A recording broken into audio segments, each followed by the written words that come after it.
You're listening to Bring Me the Axe. I'm Brian White, and one half of this morbid equation, and I'm joined by my co-host and brother Dave. Hey Dave, how you doing over there? Hello, and thank you for asking.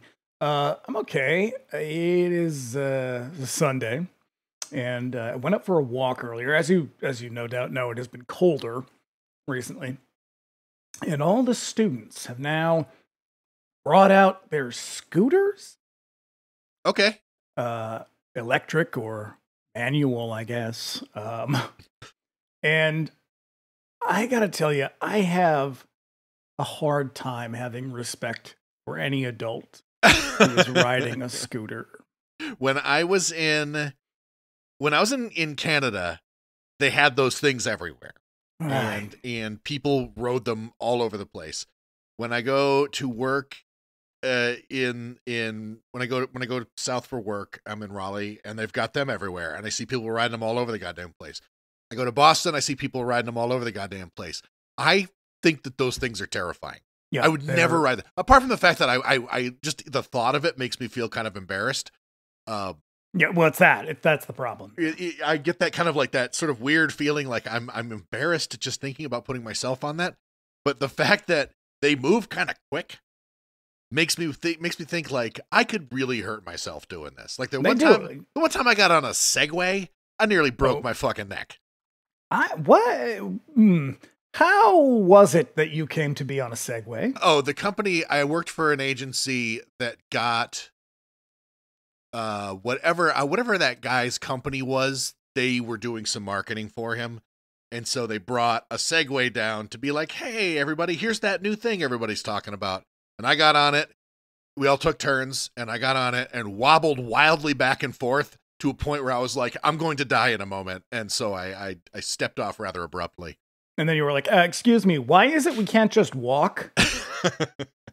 Because like, it's the new thing. And it's in the future, everyone's going to be riding Segways. Nope. I want to tell you something that happened to me today. Because reversal. This was amazing. So I have a second job now. And I don't really, it is what it is. I got some unexpected expenses that need to be covered. Patreon.com/bringmetheaxepod. Yeah, seriously. And so I had to get another job, and it's in retail. And it's okay. I'm a cashier, but it's holidays time, it's Christmas time and all that. And I had a woman come up today, ringing her up. Transaction's finished. She says, I said, all right, here you go. This is nice. Have a great day. She turns to me, she goes, and very emphatically says, Merry Christmas. And I was like, yeah, you as well. And she turns to her husband and goes, oh, I'm so glad we can say that again. And I sat with that for a moment. As soon as she was gone, I was like, lady, I want to uppercut you into space. I want to hit you so hard your shoes fly off.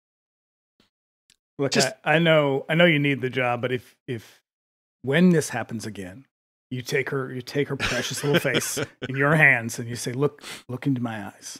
I need you to know this. I hate you so much. And I wish you nothing but the worst. Now get out. Yep. Patreon.com/bringmetheaxepod. Oh boy.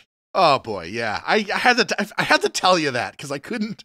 I was like, nah. Because you thought, who can I say this to that will understand and then appropriately freak out? Yep.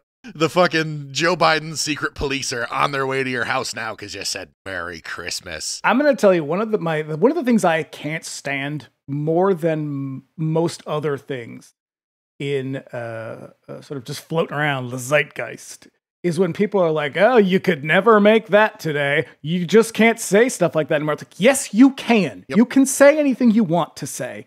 There might be consequences for doing it, but most of the time, nobody gives a shit. Yeah. There was no war on Christmas, you dumb bitch. Uh-huh. Yeah. So, yep. Jesus fucking Christ. Yeah, for the love of God, people. Act normal. Just be normal. It's not that hard. It's easier than you think. Yeah, it is. It is a lot easier to not be an asshole than it is to be an asshole. Oh, this is true. Yeah. Oh, so we practically grew up in neighborhood video stores, and the steady diet of utter garbage that those shops provided us with continues unabated to this day. There's no one else I enjoy chopping it up with more about trashy movies than Dave. Boy, if we got a trashy one for you today. Just before we get into it, here's a little housekeeping. If you want to keep up with us between episodes, you can also find us on Instagram at Bring Me the Axe Pod. Dave's over there at that queer one. And I encourage you to follow us. We have a good time. It's fun. I'm also on TikTok if you do that sort of thing, doing them dances. Yep, doing the worm and doing a box step and such. Yeah, popping and locking. A foxtrot. King Tut. Doing the Smurf. I'm sorry. What was that last one? Doing the Smurf, doing the Flintstone flop. Those aren't real. I don't know. The Beastie Boys said them once, and I just kind of assumed they were real. Yeah.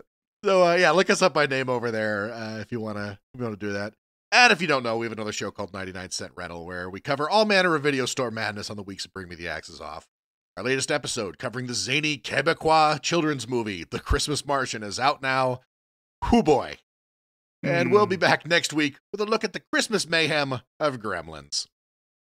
I finally picked a good one. Because I'll tell you what, the last two, no bueno. I got a beautiful 4K of Gremlins to watch, too. I'm looking forward to it. You can also contact us directly at bringmetheaxepod@gmail.com with any questions, comments, or suggestions. Do let us know if there's a movie that you love. I'd like to hear us give it the business. And if you would like to support us on Patreon, you can look us up over there at patreon.com/bringmetheaxepod. A couple of tiers you can join over there. Subscribers at the $5 a month tier can look forward to our bi-weekly X-Files rewatch pod, Do You Think I'm Spooky? As well as my bi-weekly DJ show, Radio Free Haddonfield, in the weeks when Do You Think I'm Spooky is off. Mm-hmm. You want to premiere the other option? Yeah, sure. I think we should add the other thing. I think we should. Yeah. So, if you've been listening to us for any amount of time, you'll notice, all the movies we review are old. It's kind of our thing. It's a bread and butter. So, for Patreon subscribers at the $5 a month tier, you also get another monthly episode where we're going to look at modern stuff. Mm-hmm. Yep, and we've got one coming up next month. We're kicking the whole thing off. With our sort of deep analysis of I Saw the TV Glow, which is a movie that we both enjoyed quite a bit. But yes, we've got quite a talk in the can for there. So just bear that in mind. Yeah, and also, did I put the remake of House of Wax on the schedule? Maybe. Are we going to talk about the first Resident Evil movie? Probably. Yep. Yeah. So you can look forward to that. You get even more of us. Of us. That's a lot of stuff. That's a lot of stuff for $5. Content for $5, man. Like, Jesus Christ. Yep. So, patreon.com/bringmetheaxepod. Lastly, if you like what you hear, you can subscribe to us wherever you get your podcasts. We're on YouTube now. Search us by name and subscribe over there if you prefer to consume your podcast that way. And you'd be doing us a favor by leaving us a 5-star review on Apple Podcasts and Spotify. So, get to it.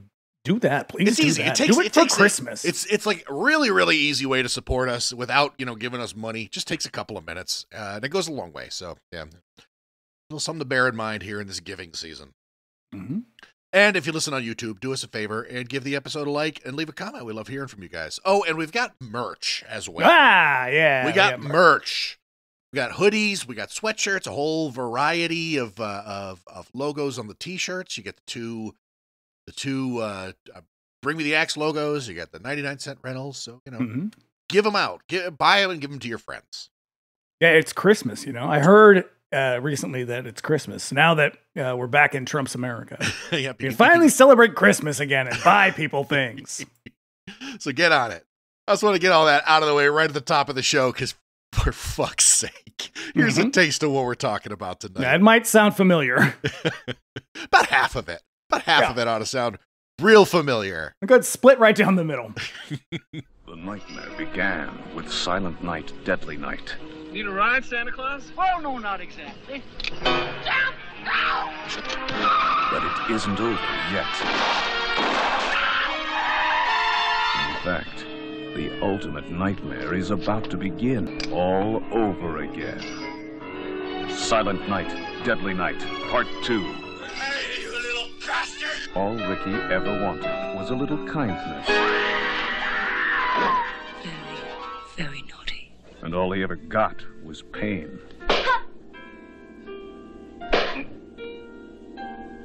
She was naughty. Now he wants revenge. And this time, Garbage day! he's going to get it.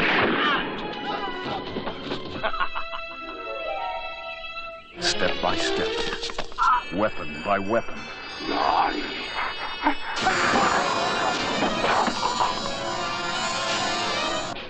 Victim by victim.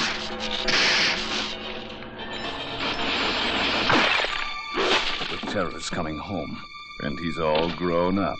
Silent Night, Deadly Night, Part 2. I've got a present for you!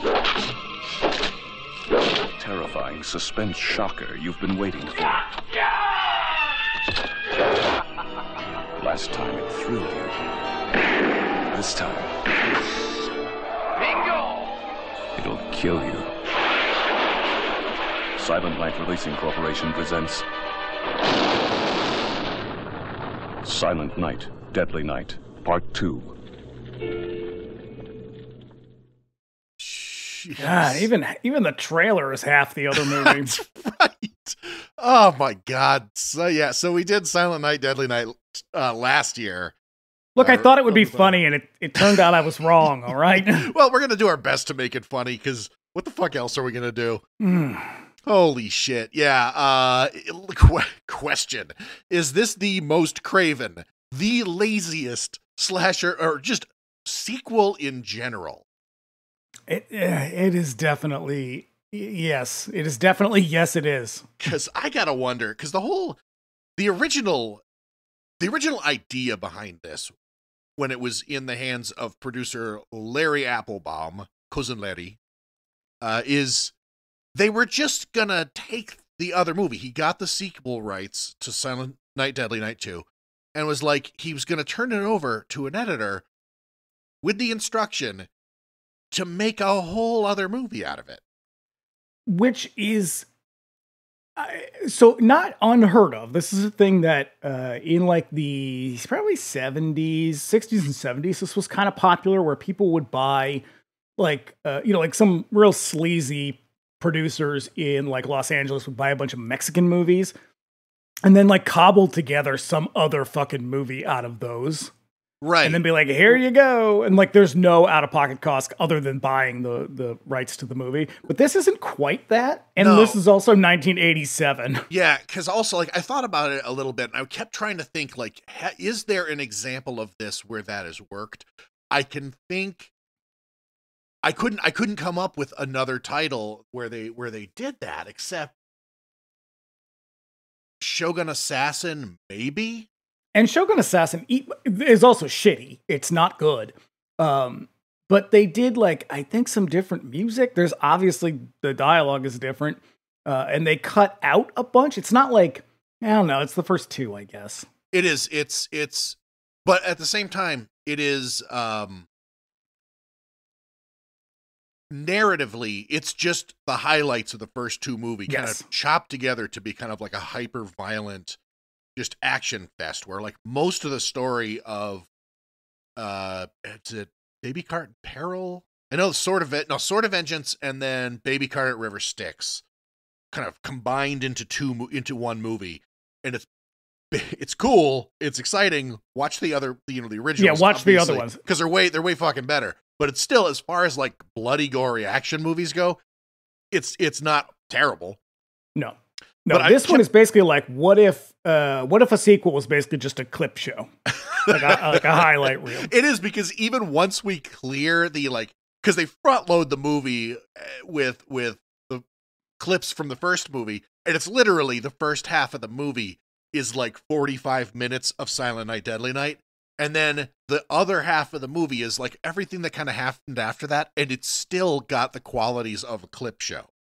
It is remarkable, because I was like, I hadn't seen this in quite some time, and obviously I watched it this time around. I can't remember the last time I watched this.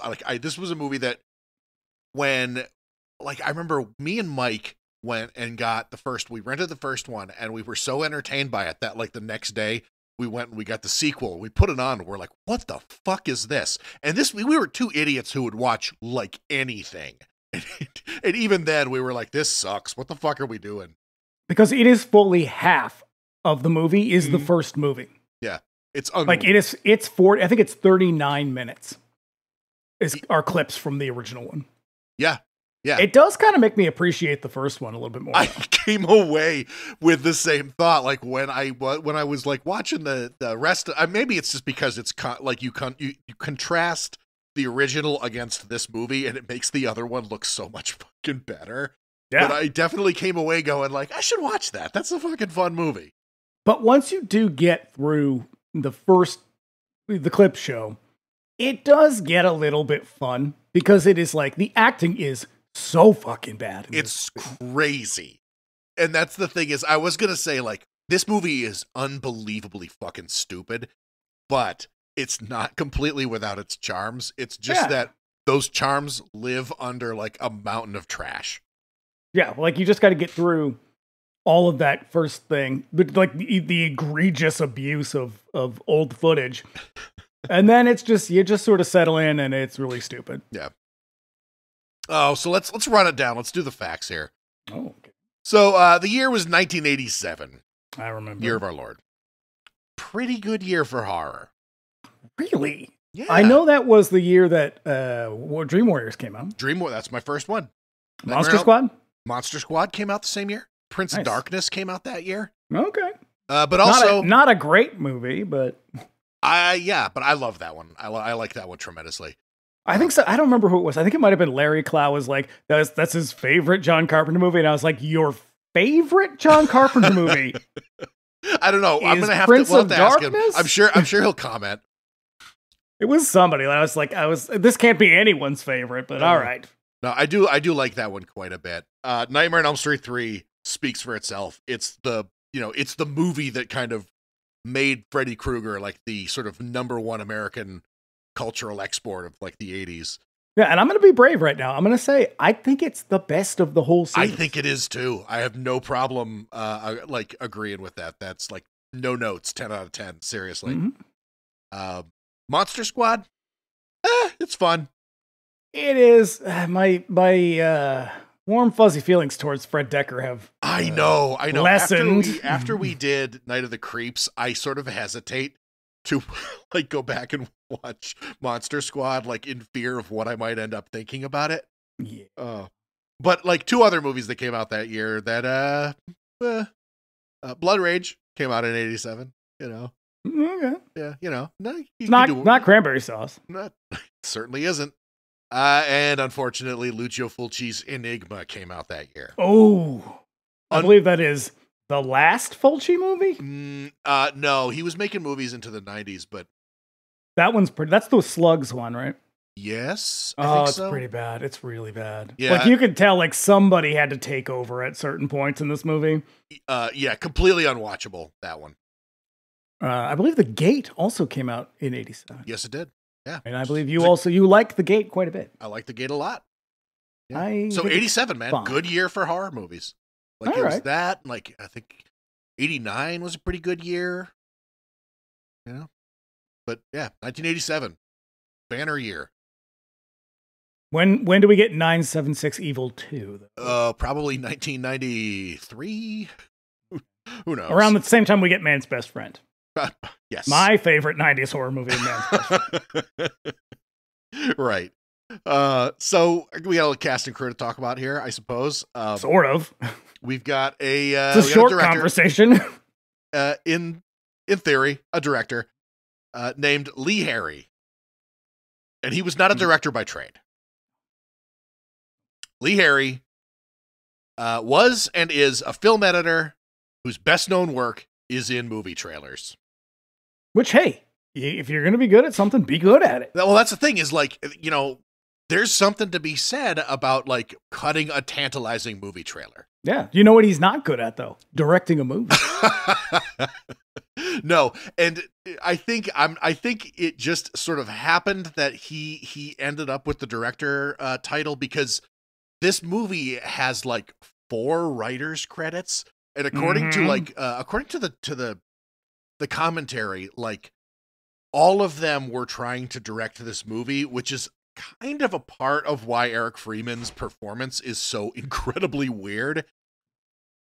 owing something to do with his own sort of acting ability, but also the fact that like 3 directors were basically like, no, you got to go bigger, you got to quip more, you got to be a little more silly, while he was trying to sort of like be a bad guy.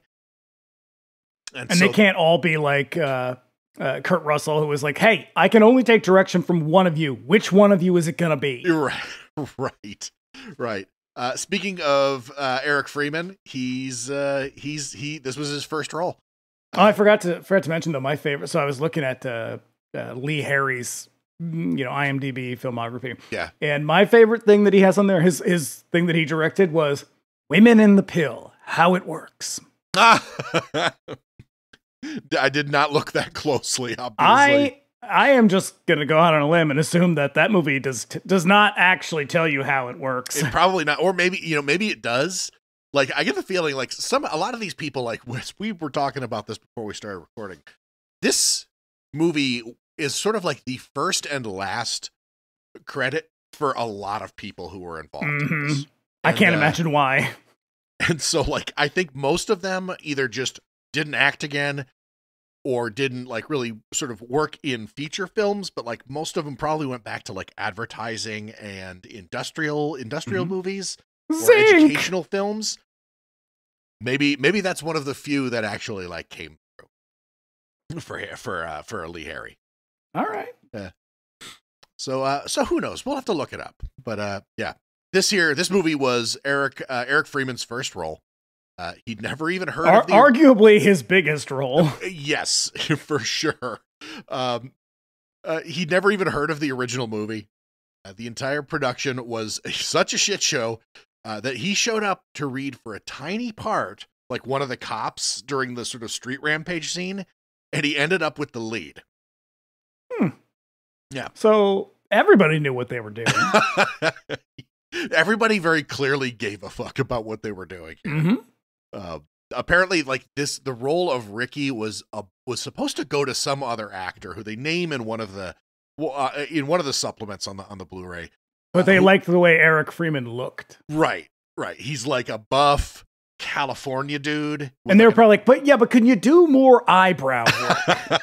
And he was like, I don't know what that means. And they were like, just move him around a lot while you're talking. Right. Like that's part of the thing is he kept getting direction from people who were like, no. Bigger. I guess eventually he just starts emoting with his entire face. And it is because his weirdest eyebrows performance deserve their own screen credit for this movie. Yeah. I'm surprised they didn't tack it on there. They gave the entire cast and crew of the first movie credit in this. Yep. Yeah, let me get there, because, oh boy, that's some funny shit to me also. Well, also a little bit note about Eric Freeman. My favorite credit of his is America's Most Wanted. I found a Facebook group called Finding Freeman. That's an Eric Freeman fan group, and it's pretty active, and people post a lot of shit on there. And I found what could you possibly post on there?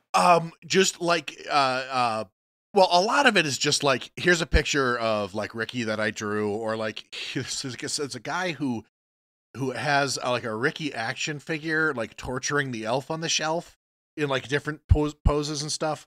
There's a lot of like fan art and shit, but also there are certain people who go out and somebody found a screen test of what I presume to be Eric screen testing for Days of Our Lives. And you've got to work pretty fucking hard to find something like that. That person is a sociopath. They're Eric Freeman, #1 fan. God bless him. They are dangerous. There's screenshots of him from the 2 episodes of In Living Color that he did. Mm-hmm. There's an entire episode of something called Divorce Court that he did. You don't remember Divorce Court? I don't remember Divorce Court, but apparently it was like a Judge Wapner ripoff, like a People's Court kind of thing. Okay, but I think it was on like Fox. But this was like fully scripted, right? I mean, yeah, they all kind of were, but okay. It was not. It was. I believe it was presented. If I remember correctly, it was presented as reality television, even though it wasn't really reality. It was like, Judge Judy. Okay, all right, I get that. But yeah, he was an actor on Divorce Court, wearing what appears to be like a maxi pad over an eye, or like a facial injury that he had sustained. that, of course, led to the divorce in question. Yep. Go on. I'd like to hear more. You need to look it up. Apparently, you didn't do your due diligence. The full 30-minute episode is available on YouTube. He's on. He was in the one of the Men On sketches on In Living Color, Men on Vacation, I believe it's called. You can look it up. There's a really, really blurry clip that was probably uploaded to YouTube in like 2008 or something like that. FYI, warning for everybody: those clips are homophobic as hell. Oh yeah, and the other one that he was on, also pretty homophobic. It was a sketch called "Gays in the Military." Yeah, so just be aware. Yep.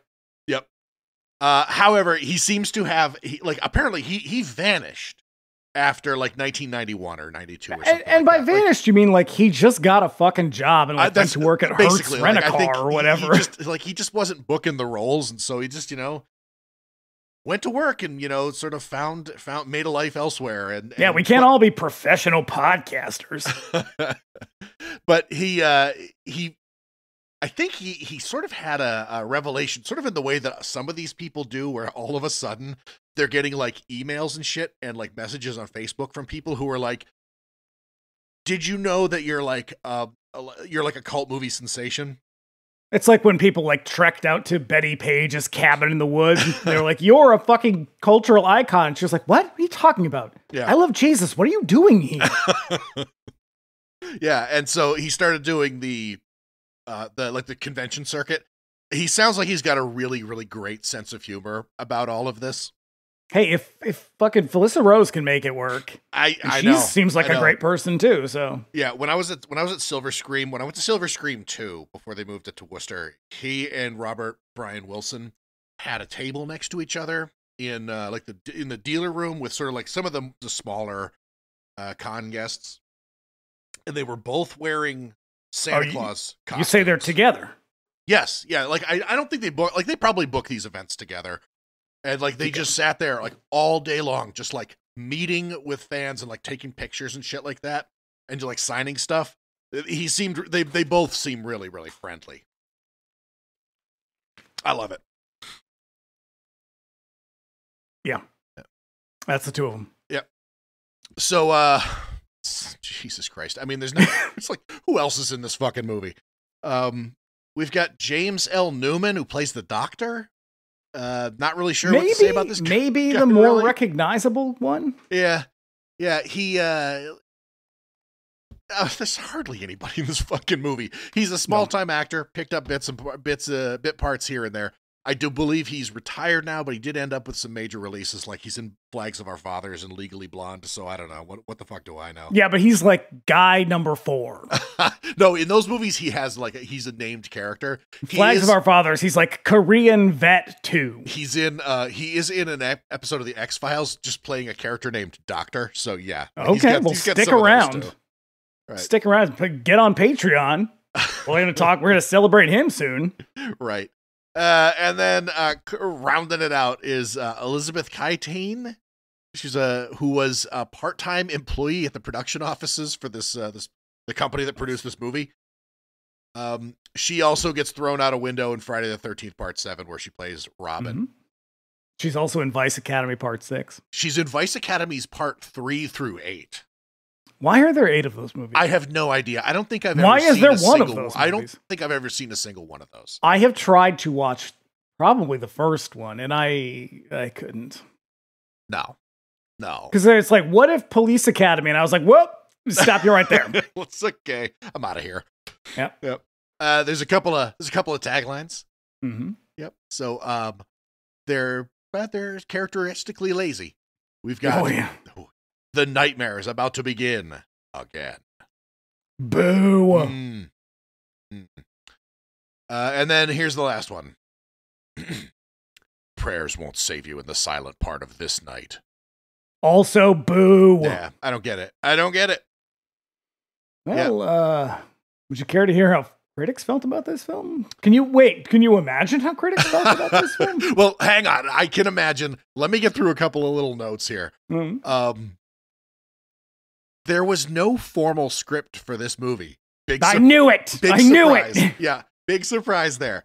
So yeah, after Lee Harry he made in earnest several attempts to recut Silent Night, Deadly Night into another movie, and he just couldn't do it. And yeah, because it's not possible. He was given a movie. Someone already cut it into a movie. I was going to say, how rearrange the pieces and come back with something else. That's not how anything works. No, and this came from cousin Larry Applebaum, who was not like he was a producer. This is a guy who knows how movies are made. Well, maybe. This is 1987. This is like when the Gulf and Western had taken over Paramount, and none of those fucking assholes knew how movies worked.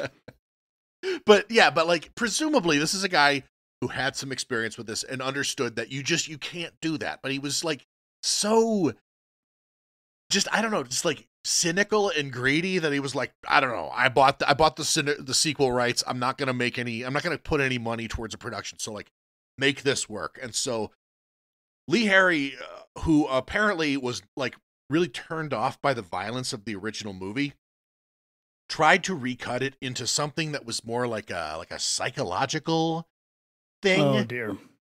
But as he found out, that movie is like nothing without the violence. And so he just couldn't make it work. And so he went back to him and was like, look, we can make this work if you put a little bit of money into this, and like we just sort of like shoot some vignettes and kind of like build something around this.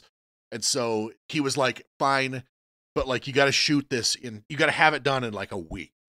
And so they like basically wrote an outline, and then when they got down to shooting, they essentially like wrote down some lines for everybody to kind of memorize, and that was basically the process of writing this script. Like, boy, does it show. I know the whole movie came together in like 10, like front to back, including editing, came together in like 10 days. And he gave them $250,000, and of that, they made back $150,000. Yes, this movie did have a theatrical release. Oh, boy, it must have ran in like 7 theaters in this country. The movie obviously made its money back in rental sales, and there's no way of knowing like how much that actually was. I'm sure that they really kind of made bank on this. If that was like, why would you even bother with putting it in theaters? Like, you got to spend all the fucking money on getting those reels made. I think we talked about that. I can't remember which episode it was that we did this, but I think that they wanted it for Oscars. They wanted to get considered. Yeah. No, I think that it's probably. I think in some cases it's a condition of distribution where like you have to at least run it in a movie theater for X company to get it to pick it up or something like that, And so they just like put it out for a weekend and make whatever they can, and then they get like. And then they make like $10 million in rental sales or something. Now, what theater do you think Elves went into? Elves probably ran at the Egyptian theater. And Elves ran at the fucking Cinema 12 in Binghamton. 12 screens at Binghamton? Are you crazy? Well, it was the 80s. Right.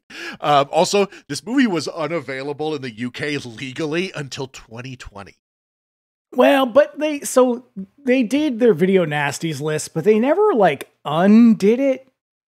And so there's always been these movies where people were like, I want to get, Psycho 2. And then people are like, okay, we'll see, we'll find an excuse. We'll get Psycho 2. Nobody was ever like, I want fucking Silent Night, Deadly Night 2. Get me that now. It took until 2022 until someone was like, hey, can we get this movie back? And everyone was like, seriously?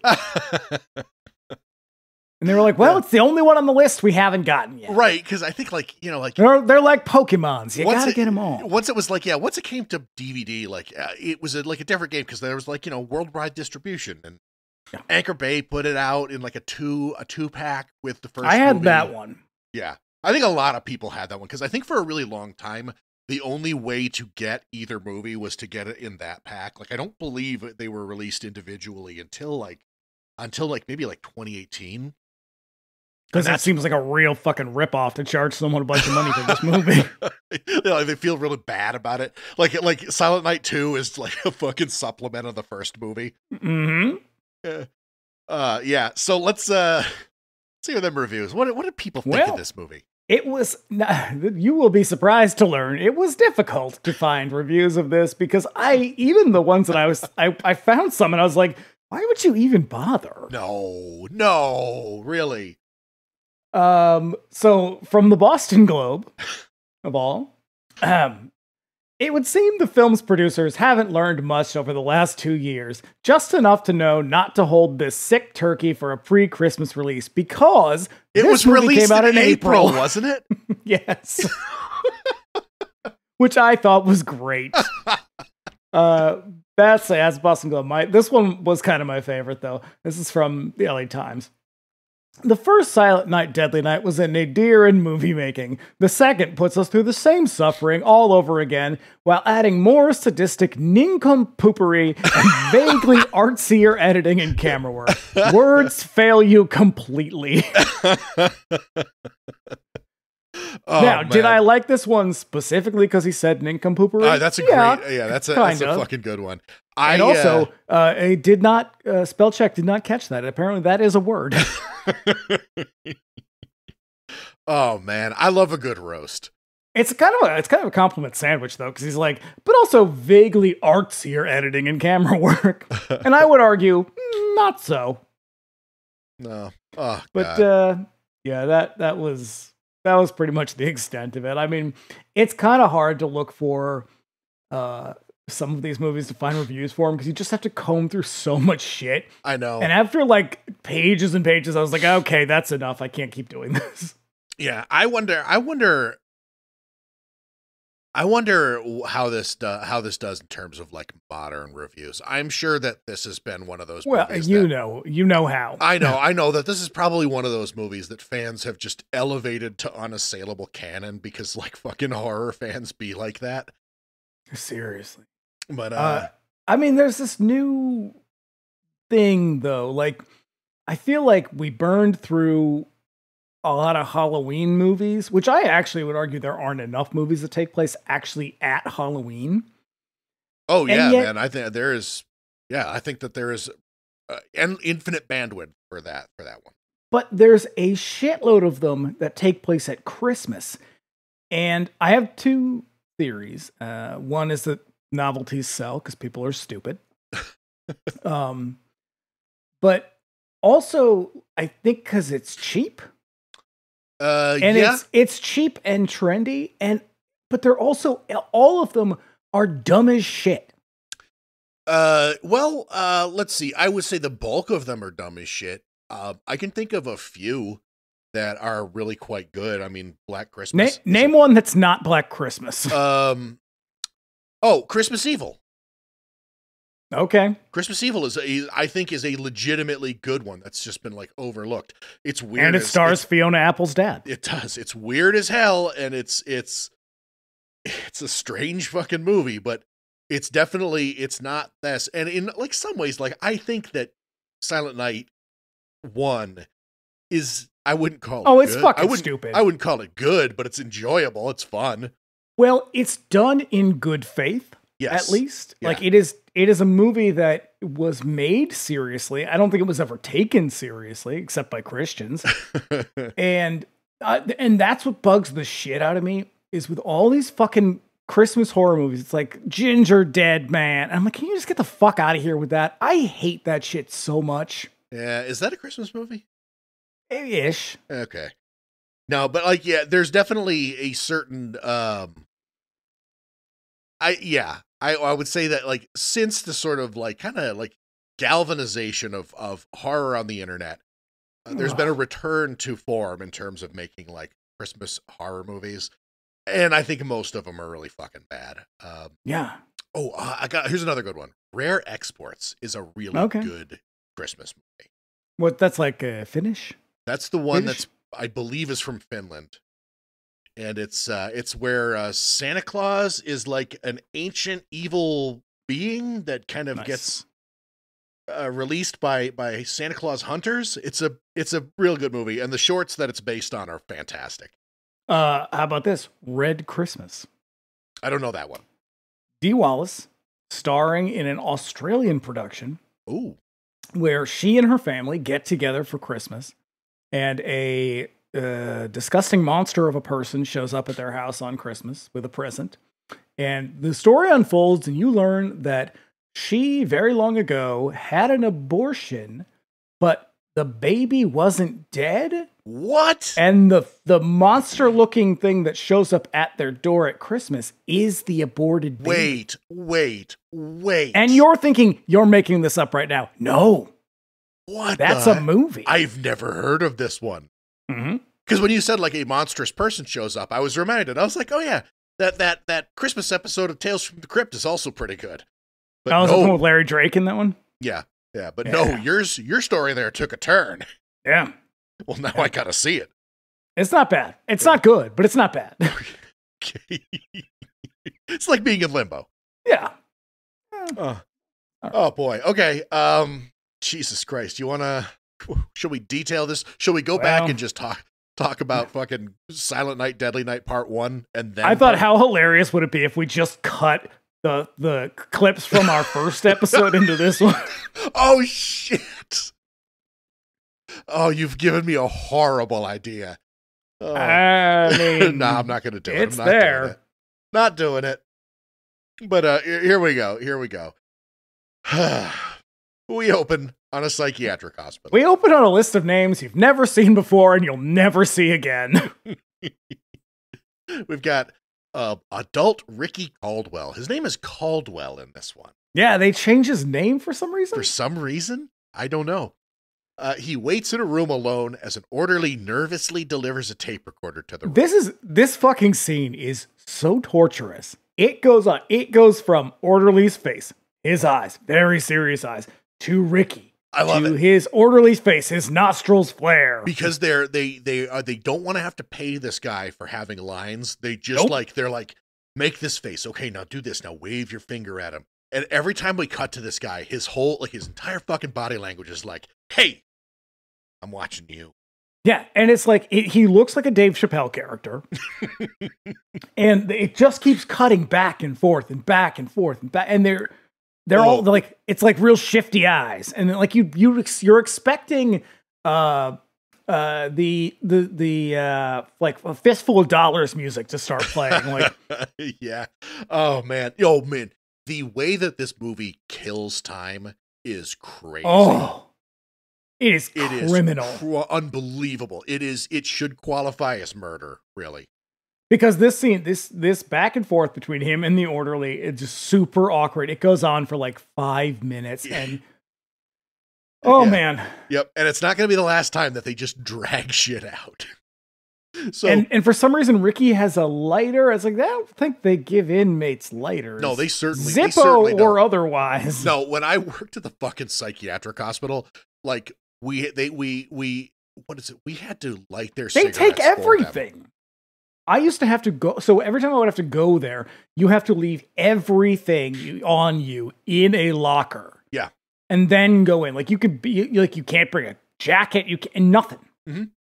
Yeah. I remember it wasn't quite that tight when I was there, but like we had to, like we couldn't bring certain things into the unit, and we had to leave a lot of stuff at the nurses' station, like in a particular place, so everybody knew where it was. And it was like shit, like keys and anything sharp and stuff like that.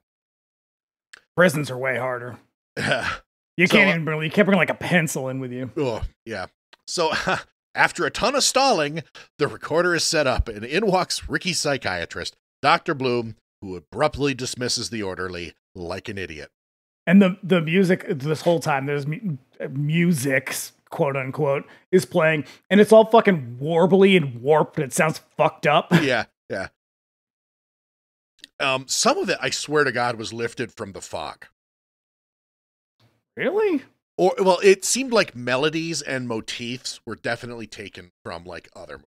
But, like, not directly from their soundtracks. Like, whoever composed the music for this just took shit off the shelf from like other movies that they like. Yeah, so they went to like a sound library and they were like, "Now, what's the cheapest stuff you got?" And they tell them, and they were like, "Is any of it free?" And then they took that. And they were like, "I don't know. I have a bunch of unlabeled tapes. You could have those, I guess." Yeah. Oh, so yeah, they banter a bit. Ricky, Well, no, because the first thing Ricky says is, "Fuck off, Doc." Yep. Oh, and my favorite thing is Eric Freeman's accent is the best. He talks like Bill S. Preston Esquire. Mm-hmm. And he is delivering every line like it could be his last. He is at an 11 the entire whole movie. time. And every time he speaks with his entire face. Mm-hmm. Like every I would argue it's his whole body. Just the most physical of performances. I mean, they may be like tight focus on his face, but you know his whole body's working. Yeah, Rick just wildly emoting with every word. Mm-hmm. And then they get down to brass tacks. Who killed your parents, Ricky? And the doctor should probably already know this, but hey, you gotta segue that old footage somehow, don't you? Yep. And they open on December 24. No year. Nope. Just, But here's my question: is how? I mean, obviously Ricky knows, he's been told, but how would he know for sure? Because he was a fucking baby at the time. Like a tiny little baby. So we flash back to Christmas Eve. Baby Ricky rides on his mom's lap while Billy rides in the back. Santa Claus. And then I love this part because they're riding in the car. And then the mother's like, "Did you see that?" And then she's like, "There it is again. See?" Like it's something she just caught out of the corner of her eye. Oh, I know. And not a man in a bright red Santa suit standing in the middle of the road waving them down. Oh no, it's like she's talking about seeing a UFO or something like that. So yeah, Santa Claus, she tells him, is going to bring him a big surprise tonight. Oh, it's so dark. So by night, they drive home from a hospital visit that is curiously left out. Which is unfortunate because that's the real gem of that picture. Oh yeah. And they probably could have just used it for time, instead of like having us watch Ricky stare down the orderly for 15 minutes. I mean, that's good too, though. Yeah. So they come upon a guy in the road dressed like Santa Claus. Ricky explains in voiceover that Billy told him how it all went down. Santa shoots his dad. When the car dumps out in the ditch, Billy gets out and hides in the bushes. Santa drags his mom out into the street, beats her up, and kills her. Yep, my note says, "Oh, good, they included the sexual assault." Can't leave that out. Nope, that's important. So now we cut back to the hospital, and the doctor and Ricky just banter inanely some more. And it's just like, it is the eyebrow work is his eyebrows are doing most of the heavy lifting. He's here. almost like a cartoon character in the sense that they're like physically disconnected from his body and just like hovering over his face, But he also has like a Looney Tunes character. He's like a real Baby Gerald kind of energy too, though, because it's just always intense staring at each other. Oh my god, the sneers and the grimaces on this, like it's creative, is what it is. It's inspired acting. And we just get it's like these wraparound scenes because we get long chunks of the first movie. Yes. Yeah. Oh yeah. It's select scenes from the first movie, just uninterrupted, just completely cut from the last one, placed into this movie with some just idiotic wraparound chatter. Yeah. So now we cut back to the hospital. Like we said, they banter inanely. The topic turns to the subject of St. Mary's Orphanage. Mm-hmm. And the kids at the orphanage present their drawings of Santa Claus. Just if you've seen that movie, you know how it goes. And all I like when the one kid's like, "Your brother's a nutcase. That's what's wrong." Billy puts his drawing up, but rather than scenes of merriment, it's a picture of Santa and his reindeer all hacked up. Which no, Mother Superior. You can't even say Merry Christmas anymore. I know. This is what you get in Biden's America.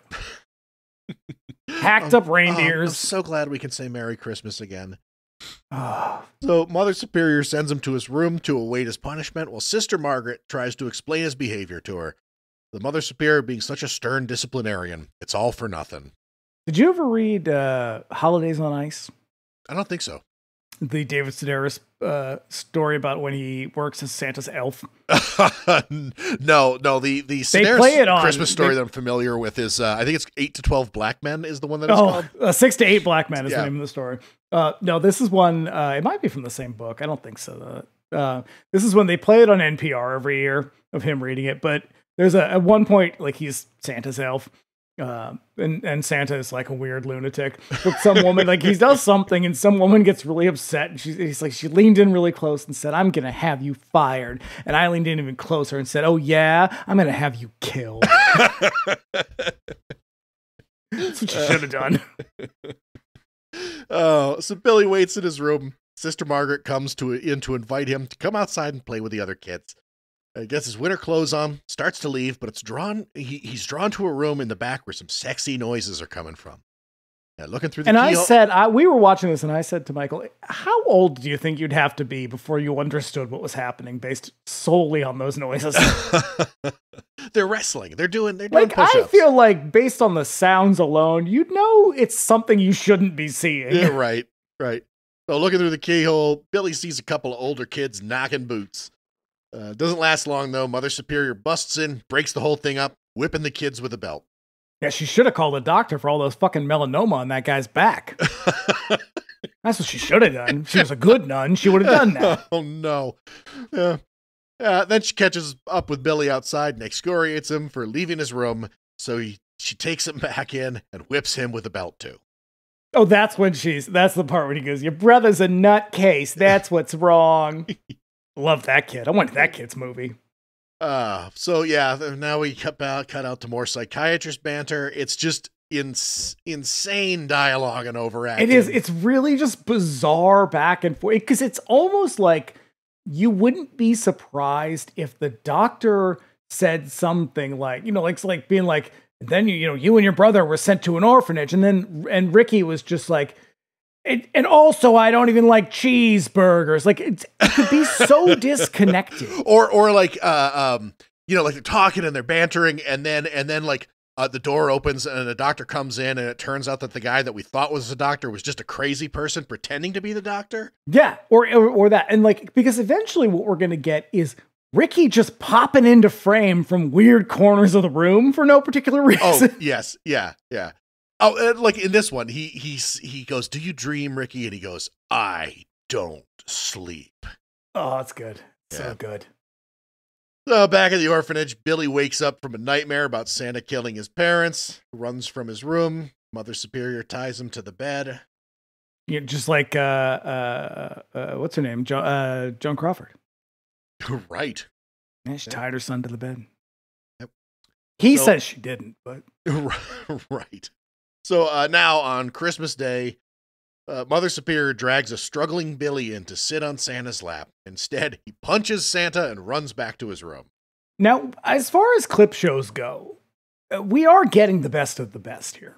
Oh yeah. This, if you've never seen the movie and you for some reason got Silent Night, Deadly Night 2, you're gonna come away with a really good idea of what happens in that first movie. I mean, you should still turn that one off and get your money back and get the first one instead. Yeah. But, yeah. Up to you. It's up to you. It's Christmas, Not everybody has that kind of time.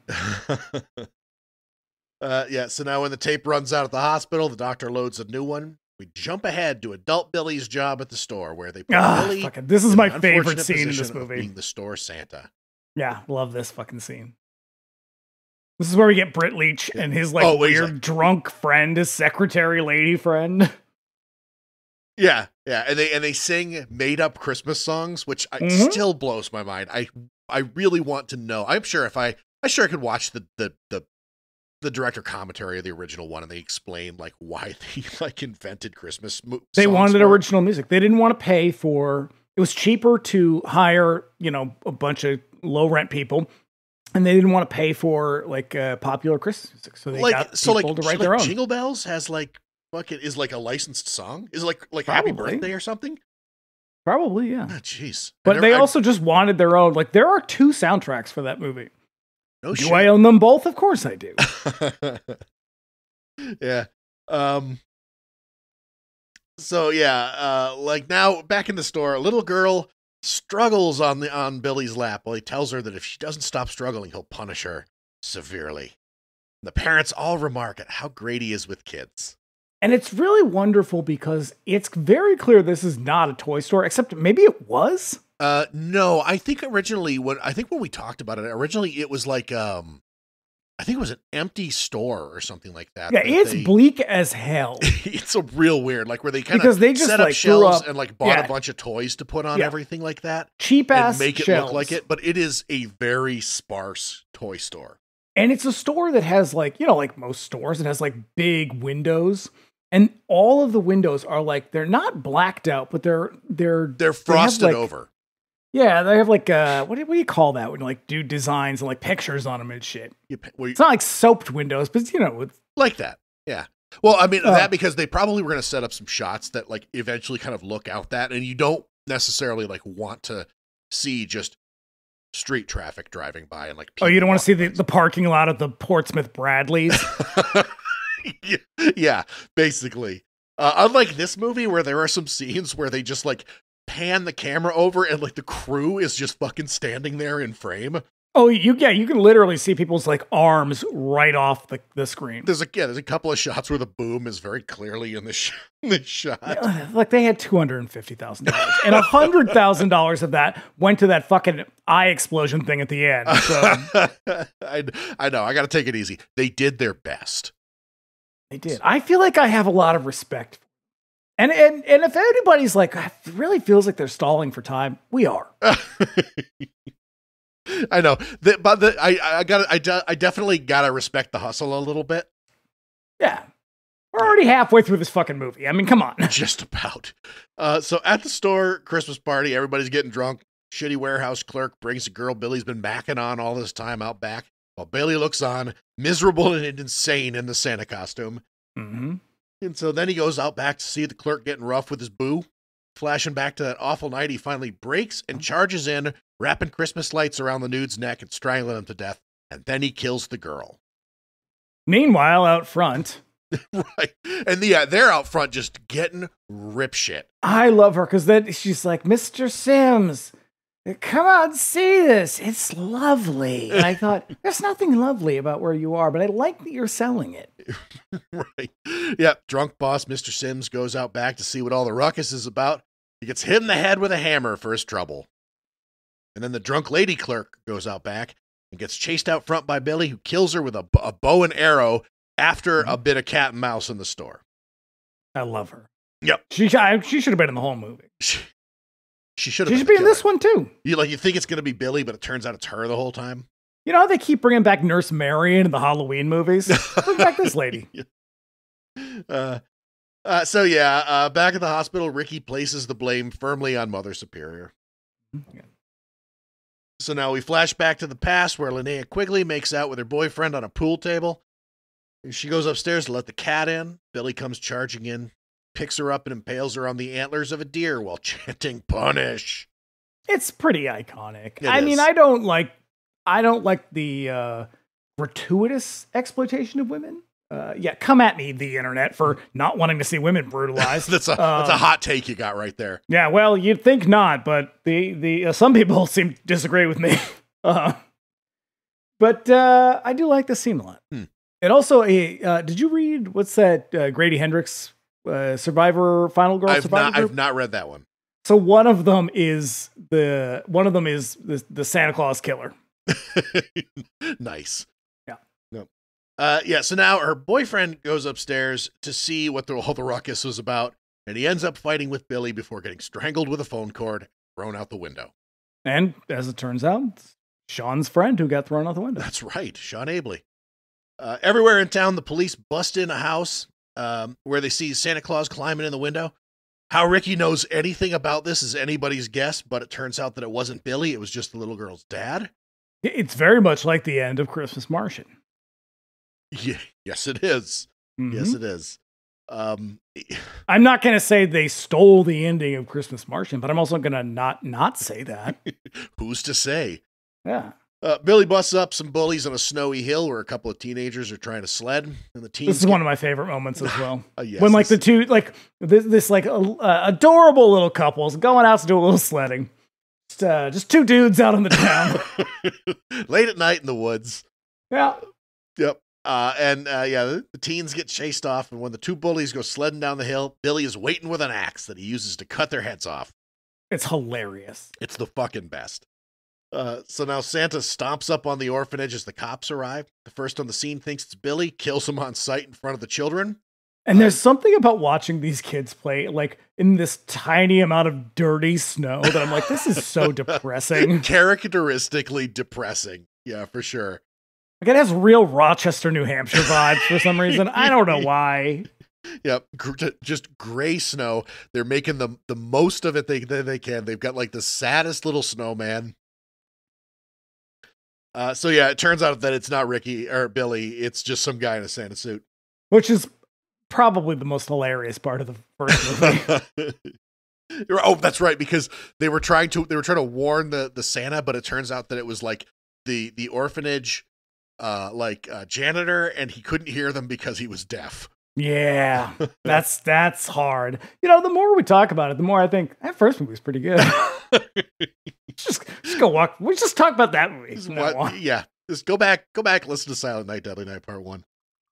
They bring all the kids in while the cop makes the rounds looking for Billy. He ends up getting axed in the chest for his trouble. Then Billy uses the bloody axe to decapitate the kid's snowman. Insult to injury. Yep. And Billy tricks the kids into letting him in. He's about to kill Mother. Because here's the thing about kids: they're fucking stupid. Real morons. Like how many Santa Clauses have they seen? This is why I hate children. They're really dumb. It's just the dumbest kids you've ever seen. You know, you watch these movies, and every single time, it's just like some asshole kid is like, "No, I'm gonna go let this person in. It's totally okay." Yep. And then that person savagely rips the whole family apart. It's like, you know what? You know why this happened? Because you're an idiot. This wouldn't have happened if you didn't let the vampire in. You fucking dumbass. I know, morons. And that's why I don't have children. That's reason number one. Yeah. So, Billy's about to kill Mother Superior with the axe as she declares in front of all the kids there is no Santa Claus, which is such a fucking hard line. I love it. There is no God. Yeah. He ends up getting shot in the back by the cops, and then he dies in front of little Ricky, who looks at Mother Superior and declares her naughty with the bloody axe at his feet. And then we fade out and fade back to the present day, and the doctor has a look on his face that I feel like every viewer of this movie also has on their face, which is, what am I doing here? How did I get here? Yeah. Isn't there something better I can do with my time? Have I made a horrible mistake? I thought I was a good person, and yet here we are. From here on out, this movie is a loose series of vignettes about Ricky being violent.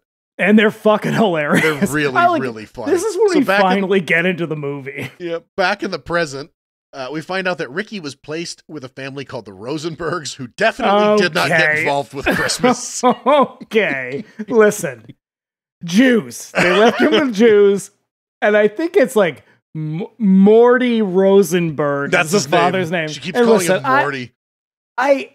I don't know about you. It feels a little anti-Semitic. It's so on the nose.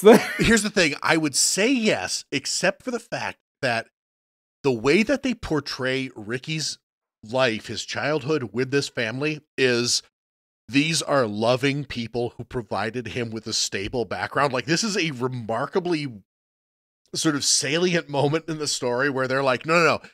He was fine until he started seeing red stuff everywhere, but like these people were really, really good for him. But they really go out of their way to be like, and then they put him with a new family of Jews. I know. Because definitely, you're a Jewish couple. You're definitely going to go to a Catholic orphanage to adopt a kid. I don't know. Maybe it happens. And then later on, they're like, well, can we give him back?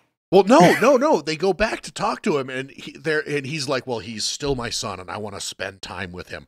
Like, that's the part that I find really remarkable, because in any other movie, they'd be like, get this fucking lunatic away from us. So we see some home movies of Ricky's normal childhood, but one day on the street while he's out with his mom, he sees a pair of nuns walking up towards him, and he starts to panic. I got to stop you, because what I love here is the mom it looks like someone threw a bed sheet over her and then just sort of cinched it around the waist. Like, I don't know what she's wearing, but it is a beautiful sort of like comme de garçon bed sheet. and she's talking to this other lady, you know, telling her some story or whatever.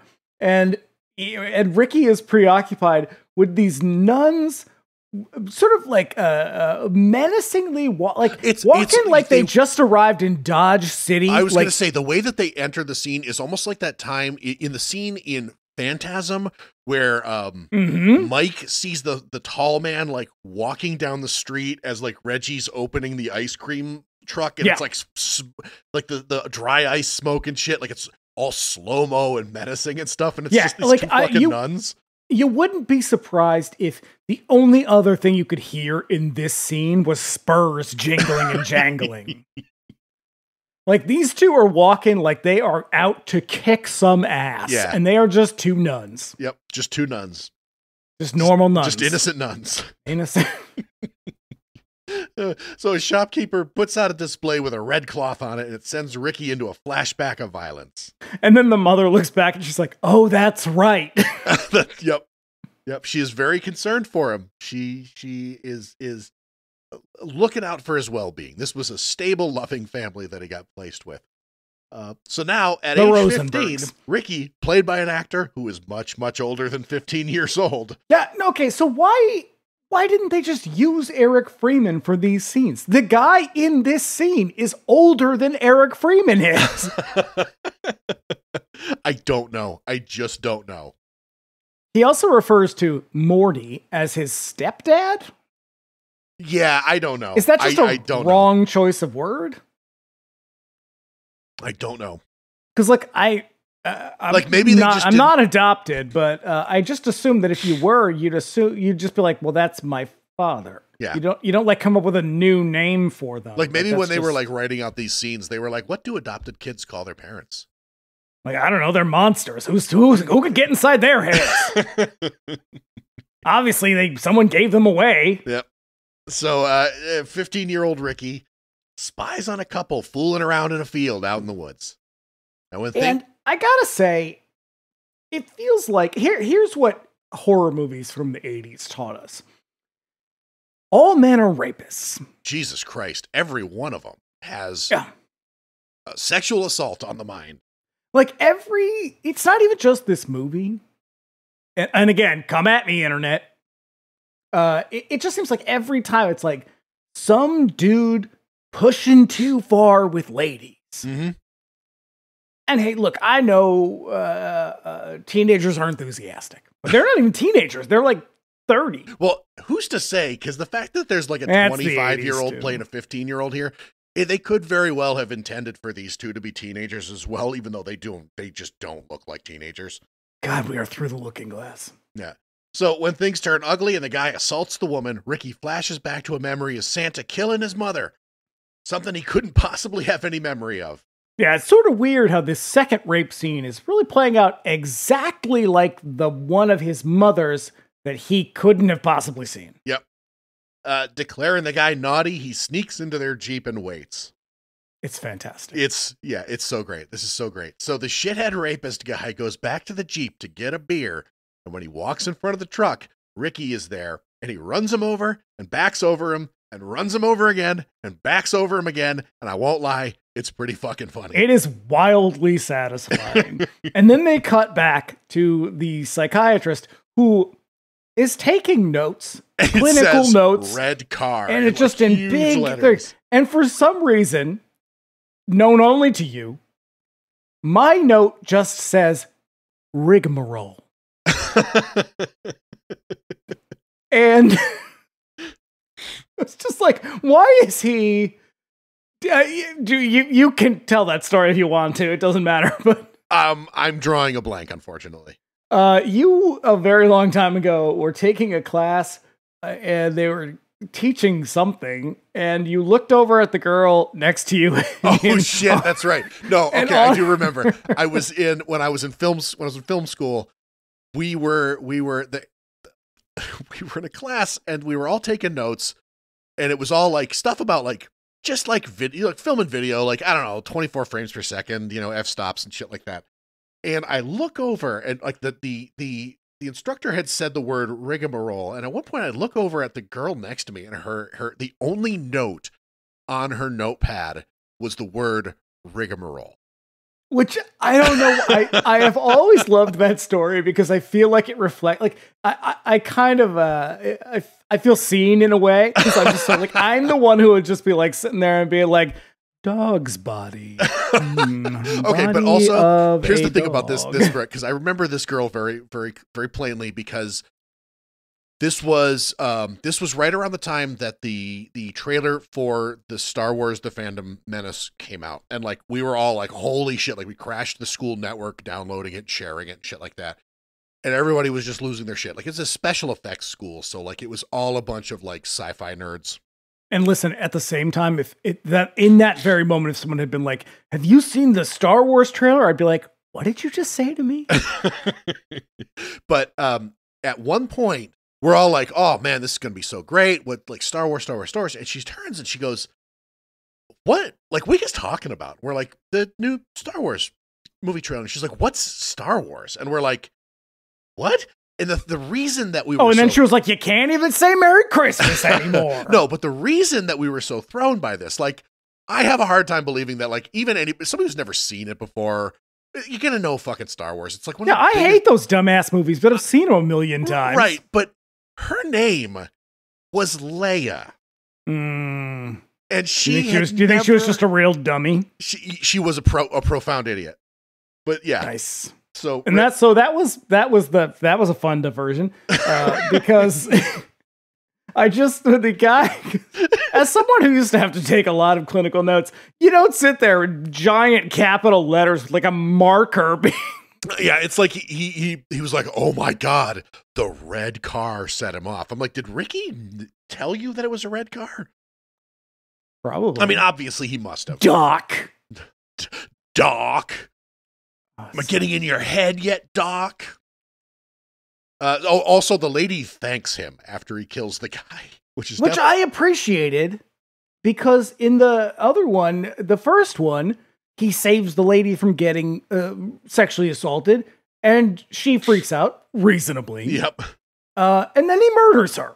This is true. Which I'd never liked, and I do like that he's just like, hey, thanks. Yeah. And he's like, definitely sending this revenge-obsessed teenager the wrong message in this moment. Yeah, I know, but if you're going to kill rapists... Oh, yeah, go fucking crazy. Go ape. Go house on those guys. Mm-hmm. Go ham, as the kids say 20 years ago. Back in the present, the doctor writes, red car, they said. This is going very well. Very insightful thing. They banter some more because that's what they do. Something about going to college or whatever. Speaking of college, my God, I love this line because he goes, my old lady couldn't afford to send me to college, so I got a job. And I was like, yeah, man, so did I. Yeah. What else are you going to do? Be a fucking lazy scumbag? I got a job too. You going to be a loan shark? Yeah. So, yeah, while dumping off some garbage, Ricky overhears an argument behind the restaurant sounding like some squirrel getting its nuts squeezed? Yeah, but also sounding like Fat Tony from The Simpsons. Yep. Oh, it turns out to be a loan shark shaking down one of the guys who borrowed money from him. The gangster, who is somehow an even bigger overactor than Ricky, is beating the crap out of the dude who owes him. When he's done beating the dude up, he wipes his face off with a red handkerchief. Panda Ricky, who is enraged. I feel like they would have cut the scene and then been like, no, you understand there is no back row, right? So whatever you're doing, you can just reel it back in. Yeah, this is apocalyptic, the way that these guys are playing it out. Like, because both of them are like, it's like they're on drugs and they're trying to pretend that they're normal. Yes. You remember there was a movie, it's like Planet of the Blue Apes, or like Cannibal Island of the Blue Apes or something, which I described to you as someone who wrote a musical but had never actually heard music before, had only had it described to them, and then they wrote a movie based on that. Yeah. A little bit like that. It's like that, yeah. So now Ricky beats him up a bit, lifts him up against the wall. Then he reaches for an umbrella in the garbage and Yeah, there is a full umbrella in the garbage can, which is only in the garbage can so they can do this scene. Like, it is so contrived that I almost appreciate how far they went. Yeah. He impales the gangster on the umbrella, which then opens cartoonishly behind him. And then he dumps the body, and the camera slowly, time-killingly zooms in on the gory umbrella. Mm-hmm. I will say, you know, for not a lot of money, they really get their money's worth. The special effects in this are not bad. Yeah. For sure. And they cut back to the doctor, who now has very serious fruit punch mouth. Such that I became distracted. Well, like you've been drinking Hawaiian Punch. Yeah, like he's all like very chapped looking. That's right, yeah. Oh, boy. And he doesn't really have like an upper lip, which I find very off-putting. This guy is like Diet David Gale in Reanimator. Yes. Yeah. Yes. So back at the hospital. Which the is doctor... strange, because speaking of someone who knows how to go big. Jesus Christ. That guy could run a clinic on these dudes. Mm-hmm. So back in the hospital, the doctor encourages Ricky to tell him about Jennifer. The only thing he ever cared about. One day we get some real sexy, swanky saxophone music. Dude. And by saxophone, I mean keyboard. Yeah. Ricky, one day they just bumped into each other. So we flash back to Ricky riding his motorcycle. A car bumps into him, knocking him over. And then, yes, the driver gets out, set to a swanky saxophone melody, and that's how they met. And it's like, and not even keyboard, it is a MIDI keyboard. It's a software saxophone for sure. Yeah. It's kind of like how the slap bass in the Seinfeld theme was actually a keyboard. It's like that. Yep. So we cut to a long time killing montage of them riding his motorcycle together in the hills. Just falling in love in a very Italian way. We cut to a long time killing sex scene. According to Ricky, this was his first time. He thought it was Jennifer's too. Hoo boy. Well, yep. You know what that makes her. Yep. And also, apparently, in one of the early work prints of this movie, that sex scene was way longer. I'm glad it wasn't, because I didn't like it. It's awkward as hell. Apparently, that was one of the first scenes that those two actors shot together, and so it looks like a sex scene performed by two people who have literally met moments ago. And it takes a very particular kind of actor to do that well. And neither of these people are that kind of actor. I assume. No. They may go on to be that kind of actor, but... No. Is their first time out? Nope. At the movies... Ricky and Jennifer have to put up with a loudmouth asshole who, let's be honest, I'd probably have killed him too. And the guy sitting next to the loudmouth asshole is the director. That's right. Yep. Turns out that Jennifer took him to a movie about a guy who dresses up like Santa Claus and kills people. The movie is apparently the scene from the first movie where the Santa killer holds up the store and kills the shop. Were they just looking for an excuse to get more of that old footage in the movie? I think so. Yeah, I mean, at this point, you're filming a new scene. You could have put anything up there. You could put Casablanca up. You'd have to pay for it, and that's a problem. So, yep. So when Ricky gets up to deal with a loudmouth guy, Jennifer's ex-boyfriend, Chip, surprises her from the row behind her. He's your average 80s rich guy villain. This is also where we get the F slur real hard. Oh, Jesus fucking Christ, that's right. The 80s. Right. Because he doesn't kiss his girlfriend. Yeah. Chip tries to give her a chance to get back together, but she doesn't want to. And my note just says, Chip looks like the kind of guy I would have been into in high school. Actually, Chip looks like the guy I was into in high school. So when the loudmouth guy talks... Frosted tips and everything. The 90s. Oh, boy. When the loudmouth guy talks some shit, Ricky appears next to him and kills him. Popcorn and the dude's legs go cartoonishly flying. What is hilarious about it is that nobody around them even notices. I know it's supposed to be a dark movie theater, but it's like the scene, it pretty much has the lights on in the place. And I've been in some very small movie theaters. This one barely looks like a movie theater. This is like a church movie theater. No, it was actually like a screening room in Burbank somewhere. So yeah, it's like 3 rows of like seats. It's enough to seat like 10 people. So soon after, Jennifer and Ricky are walking down the street when they come upon Chip in his red car. Yep.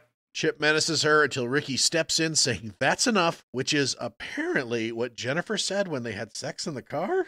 Yeah, she says, "You stood me up. You cheated on me. You ruined my best sweater." Yeah, I don't, this line that Chip gives him, it doesn't seem like much of a flex. But it upsets Ricky, who thought he was her first, like a fool. Ricky. So foolish. So, yeah, such a fool. Ricky grabs... What a fool believes. Huh? I love that song. I fucking love that song. Oh,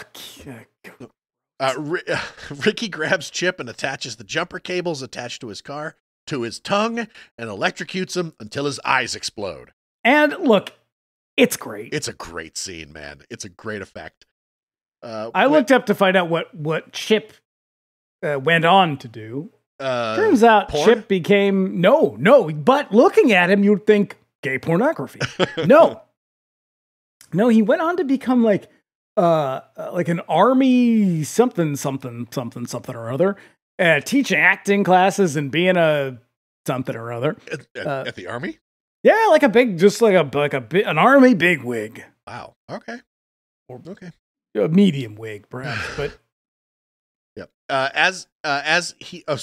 So now he kills Jennifer after she understandably freaks out. He pulls the antenna off the car and strangles her with it with his eyes crossed. Which I didn't like that. I don't like that he kills Jennifer. I don't like it either. You know what it is it's a fucking callback to asshole store clerk. Yeah. But anyways, the 80s. I just mostly love the look on Ricky's face when he's doing it. Because he's like sneering, but his eyes are like crossed. Mm-hmm. He's got like googly eyes. Because someone is just like, but do it funny. Can you do it funny? And someone was like, no, just do the fucking scene. Shut up, Steve. Do the scene, like I said. Yep. No, but make us laugh, though. Yep. He makes me laugh. Because he shoots a guy who comes... okay. This is where we get this. Yes. We're going to get the moment. This As is the big he's about moment. to leave, he's accosted by a security guard who tries to arrest him. And Ricky turns the gun on him and shoots him in the face. Then he takes the gun, laughing to himself as he wanders around the neighborhood. He shoots and it's a real hearty laugh. It's very funny because it's ha ha ha. Yes, ha, everywhere he's ha, going, ha, he's ha ha ha ha ha ha. Like, and that's just what he's doing, like to himself, just so amused. And if you haven't seen the movie, imagine Castlevania era video games and someone laughing in that kind of game, like ha ha ha ha ha. Yep. It's just over and over again. It feels very authentic. Very, very, very real. True amusement. He then spots a guy taking out the garbage, announcing Garbage Day! Yep, and he shoots him too. And that is what made this man famous. That's right. Garbage a little girl rides up. I think, honestly, a lot of the stuff that he does here is like improvised. Yeah, it's pretty fucking obvious. Yeah. A little girl rides up, and you think he's about to shoot her too, but she apologizes for bumping into him, which is nice and not naughty. I guess. Yeah. I don't know. And then he shoots an approaching car. If John Carpenter had the courage to kill a child. You know? Nope. Yeah. These guys, they didn't have the stones to do it. Nope. Or the money. True. So shoots at an approaching car, which kills the driver, flips the car, causing it to explode because it's a car in the 80s. Yeah, it goes into flames like it was in a made-for-TV movie in the 70s. He continues to walk, laughing like an idiot, until he runs into a police roadblock. They got him dead to rights, so he turns the gun on himself, but he's out of bullets. And that's presumably how he got to the hospital. Now, back in the hospital, Ricky overacts some more, talking to the doctor, putting a cigarette out on the picture of Jennifer. Then the camera pans over, and it's revealed that he strangled the doctor with tape from the recorder. And all of these times, for like the last 20 minutes of the movie, every time they cut back to this room, Ricky pops into the frame from some weird angle. Oh yeah, I am surprised that he didn't come in from like the top of the frame upside down, or like shoot in from like the bottom and then like of the tickle frame. the doctor's chin and then bounce out of the room again. Yeah. They get some real Roger Rabbit energy. Yeah. So then he opens the door and lets himself out. Because presumably the only thing between him and freedom was this psychiatrist? And that one orderly. Okay. Flash forward, the cops are on the scene with a nun for some reason.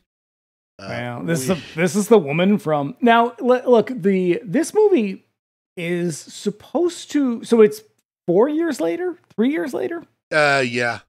In time. In our real time, it's but about 3.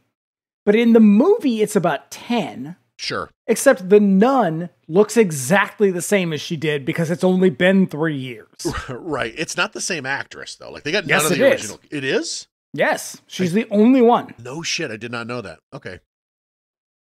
Yeah. They figure out that... And what else is she doing, you know? Nah, no. She's not too busy. They figure out that he's out to kill Mother Superior, who is retired and living on her own. Now, I'm going to interject here because I found a great thing on the IMDb, I guess, trivia section. Yeah. And this is from an IMDb user. I was on my phone, so I couldn't figure out what the username, because I love the usernames. But, you know, you got to credit where credit's due, you know? But I can't do that this time. Anyway, whoever it was clearly never heard of grammar, and that was a problem for me. But here's their note. Mother Superior, who is decidedly evil for her abuse and torture of the two brothers, ends up living alone in a house after she has a stroke. The address is 666, the symbol of Satan. Furthermore, her face is not of a stroke victim, but that of a demon. This is true. That's just that's the trivia. I love it. That's great. That's real, like, inside baseball stuff right there. Yeah, except if, you know, like inside baseball, but without any grammar. Not a lot of punctuation. None. Zero. No. Out on the town, it's implied through sound effects that Ricky kills a guy ringing his bell for charity in a Santa costume. He takes the suit. Which I am fully on board with because, hey, everybody, do not give your money to the Salvation Army. I'm not saying you should kill them. But again, I'm also not saying that. So do with that what you will. Yeah. No, they're fucking terrible. Just like, yeah, okay. Just don't listen. Don't kill anybody, unless. Okay, it's like but also but if you know you use your judgment, use your best judgment. Okay. At the very least, don't give them your money. At the very least, don't do that. So yeah, we cut to Mother Superior's place. She's still wearing the habit for some reason, and her face but also is all jacked up. Why does she look like the Toxic Avenger? I don't know. I had to go back to the original, and I was like, did something happen to her at the end of that movie? Because I'm like, I think she survives in that movie, and like nothing happens to her. There's no explanation whatsoever for why they gave her that weird appliance. Like, she looks like maybe she was in a fire or something, but it's such a cheap appliance that it's like, what? You didn't have to do this. It makes absolutely no sense. I just don't fucking get it. My theory is that they were trying to make it look like the original actor who was dead by this point. Yeah. And so to cover up the fact that this is obviously not the original actor, they put this appliance on her face to kind of like obscure, you know, her face. Yeah. Okay. That's reasonable. And so she ends up looking like Toxie. Yep. So outside of Mother Superior's place, some kids play in the street with a wind-up Santa toy. Ricky smashes it with an axe and chases the kids out. And Ricky smashes through her door with an axe and lets himself in. And Mother Superior barricades the door, but Ricky chops through it. He smashes the place up while Mother Superior rolls around the hallway in a wheelchair. It is a very, very clumsy I guess fight scene. This is the most tedious chase. Because, like, he's, like, chopping his way through shit and doing the evil laugh and, like, whipping and stuff. And she is, like, slowly rolling around and like getting caught on the fucking stairs and stuff like and that. it's like she's clearly someone who does not use a wheelchair. Yeah. Because she's moving very, very slowly and very like intentionally everywhere she goes. And so it's that thing. What do we want? Oh, it's Texas Chainsaw, where like they kept having to slow down because Marilyn Burns wasn't running fast enough. It has that kind of vibe to it where like he's like, I'm gonna get you. Then he's just sort of like, okay, I'm gonna get you faster. Come on. Yeah. And so she like he keeps trying to have to like drag the whole thing out because she's like sort of clumsily making her way toward the stairs. And like this is them again, just like killing time. Just how do we draw this out? She narrowly avoids getting chopped by Ricky's axe. She falls out of the chair and then down the steps. World's most boring chase scene. Finds yet another wheelchair downstairs at the bottom of the steps. I would have rather watched 10 more minutes of the orderly and Ricky just staring back and forth at each other. Yep. And so, she like gets a knife, but it's all for nothing. She gives him a hard time about being naughty and all that. And he catches up with her and he chops her with the axe. And well, then she's like, I raised you from a child. It's like, no, you didn't. Those lovely Jews did. Don't see just another thing with the Christians coming in, taking credit for things the Jews do. Right? I know. So yeah, when the police arrive, they find Mother Superior unresponsive. Then the nun nudges her and her head rolls off. I like it. It's fine. That's all right. And at some point, Ricky sneaks up behind the nun and is about to chop her too, but the cops shoot him to death. And then we get a couple of last shots. Mother Superior's head on the floor. Ricky opens his eyes, whatever. Cut to a close-up of a... We also get a slash through the... Yeah, they cut to a close-up of an arm with a knife stabbing the screen. Roll credits. And about those credits. Yes, so, we keep talking about killing time. You're reusing scenes from the first one. This movie was so short that they just included the credits of the original movie just to pad the runtime out. 10 minutes. These credits are 10 minutes long. And they include fake people. Yeah. One of the gaffers is named Romance. I saw that. Unreal. Yep. Well, this movie is absolute garbage, and I apologize to everybody. Oh my God. Again. Unbelievable. I really struggled with this one because I was like, how are we going to make this one fucking interesting? Listen, I picked a lot of good movies this year. I picked a lot of not good. You have definitely afforded yourself a couple of duds. And when it came to Christmas, I thought, okay, I wanted to find some non-Christian movies. Well, guess what? There aren't a lot of them. Not a whole lot of them. And by that, I mean there are none of them. And that aren't anti-Semitic. and so I'm sure I could have found like Evil Menorah 2 or whatever. And so I chose as best I could. Yeah. And now that we're here, I feel like I made bad choices. I can promise you this, dear listener, we are not covering Silent Night, Deadly Night 3, 4, or 5. At least those are real movies. The next one involves Ricky again, somehow. Yeah, well, the fourth one has Mickey Rourke in it. Yeah, but the fourth and fifth one are just movies that somebody bought up and retitled Silent Night, Deadly Night. Oh. Yeah, it sucks. It wasn't, it's not much fun to talk about this movie, but again, some of the scenery, some of the kills, it's weird enough to be entertaining. It's just, you gotta sit through a lot of really, really tedious shit to get to some genuinely entertaining moments. Yeah, I mean, is this movie worth anyone's time? No. But is this movie better than a lot of these new Christmas horror movies? Yes. Yeah. I haven't seen It's a Wonderful Knife. Is that any good? Oh. No. All right. You may not remember our year-end wrap-up last year, where that got honorable mention because I made it about 20 minutes into it and had to turn it off. I seem to recall this, yeah. Now, I haven't turned anything off this year, so that's good, I guess. Yeah, but, boy, Silent Night, Deadly Night 2. remarkable in the sense that I can't think of another horror movie that is this egregious. But yeah. Ooh.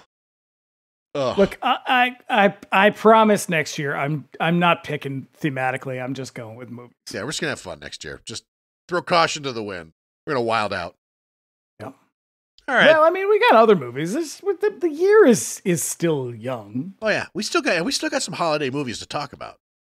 Yeah. Yeah, such as what's next? Well, next week, as you said, on the 99-cent rental, we're getting all up on that 80s fuzzy classic Gremlins, which is a movie I have not watched.